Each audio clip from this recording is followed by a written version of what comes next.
একটু মজা করতে গিয়ে যে আমি এত বড় বিপদে পড়ে যাবো আমি ভাবতেই পারিনি, এবং আমি এরকম কথাবার্তা কেন বলছি। আর এইদিকে আমার বিপদে পড়া দেখেই শুয়োরের বাচ্চা এত হাসি পাচ্ছে মনে হচ্ছে ওর বাবার বিয়ে। এবং আমি 44 নম্বর দিনে কি কি করলাম না করলাম সব পুরোটাই বলবো, ভিডিওটা শুরু থেকে শেষ পর্যন্ত দেখতে থাকো। তো হ্যালো বন্ধুরা, সবাইকে গুড মর্নিং। তো আমি হচ্ছি মাহারুল আর আমি বর্তমানে আছি চেন্নাই। তো তোমরা তো জানোই যে আমি একটা চ্যালেঞ্জ নিয়েছি 50 দিনে 50,000 টাকা নিয়ে মরে যাবো এই চেন্নাইয়ের মাটিতে। তো আজকে হচ্ছে তার 44 নম্বর দিন দিয়ে প্রতিদিনের মতো আজকে সকাল সকাল ঘরে ব্যাগটা নিয়ে বেরিয়ে পড়লাম কাজে যাওয়ার জন্য।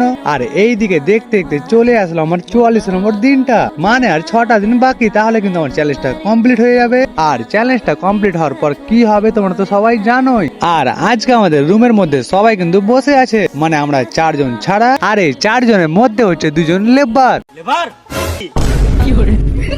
এই সুরের বাচ্চা কন্ট্রাক্টর লেবার বলবে না। ও সরি মানে হেল্পার। আর 2 জন হচ্ছে মিস্ত্রি। দিয়ে হাঁটতে হাঁটতে ফাইনালি চলে আসলাম কাজের সাইডে। সো এই যে তোমরা দেখতে পাচ্ছ কালকে কিন্তু আমাদের উপর ভাড়াটা কমপ্লিট হয়ে গেছিল। তো তার জন্য কিন্তু ভাইপো প্লাস্টারটাকে ভেজাচ্ছিল।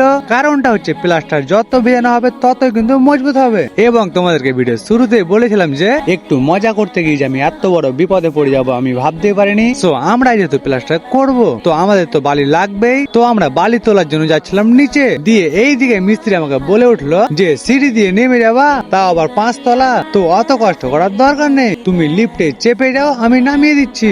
আর মিস্ত্রির কথা শুনে কিন্তু আমিও চেপে যাই লিফটে।